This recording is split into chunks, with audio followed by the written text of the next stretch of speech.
তুমি আসছো? আচ্ছা ঠিক আছে, তুমি হাত মুখ দিয়ে আসো, আমি খাবার রেডি করতেছি। এই শোনো, কি হয়েছে? খুলে দেখো। এটা কি? খুলেই দেখো তুমি। Divorce letter? তোমার মাথা ঠিক আছে? পাগল টাগল হয়ে গেছে তুমি কোনো? সেই পাগলটাতে তুমি বানিয়ে রাখছো আমাকে। অমর গোরের বউ, আমি খাওয়াই, আমি পড়াই, লাং খুঁজে আরেক জায়গায় যেও। এই কি বলতেছো তুমি এগুলা? তোমার মাথা ঠিক আছে তো? ওই মা কি তোর কয়টা ছুটি রে? আরে আর কইস না, 12টাই। আরে আমারও তো 12টা কাছে ছুটি। বেটা আজকে একটা কাজ ছিল, তোর ভাবির হলে এক জায়গায় যাওয়ার কথা ছিল। তোর ভাবি টেনশন করবো। তোর মোবাইলে কি ব্যালেন্স আছে? চেক করে দেখ আছে নাকি। দেখ তো একটু মোবাইলটা, তোর ভাবির একটু ফোন দিয়ে বলে দেই। 15 বছরের ব্যাংক থেকে 017 টাকা লুটপাট। কি ব্যাপার? আমার বউয়ের নাম্বার জান পাখি দিয়ে সেভ করা।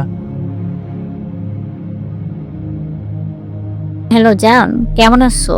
আমি কিন্তু আমার হাজবেন্ডকে মানিয়ে নিছি, বুঝছো? আমি বলেছি আমি বাপের বাড়ি যাব। তুমি কিন্তু রেডি থাকো, আগামী সপ্তাহে আমরা কিন্তু ঘুরতে যাব। 1 ঘন্টা আগে যে তোরে ফোন দিছিল না, ওইটা তো লাইন ছিল না, ওটা আমি ছিলাম। আমি তোরে টিপুস দিলাম। তোর মতো মাকি আমার দরকার নাই। বাইর হ আমার ঘর থেকে, বাইর হ। প্লিজ আমার কথাটা শোনো। বাইর হ।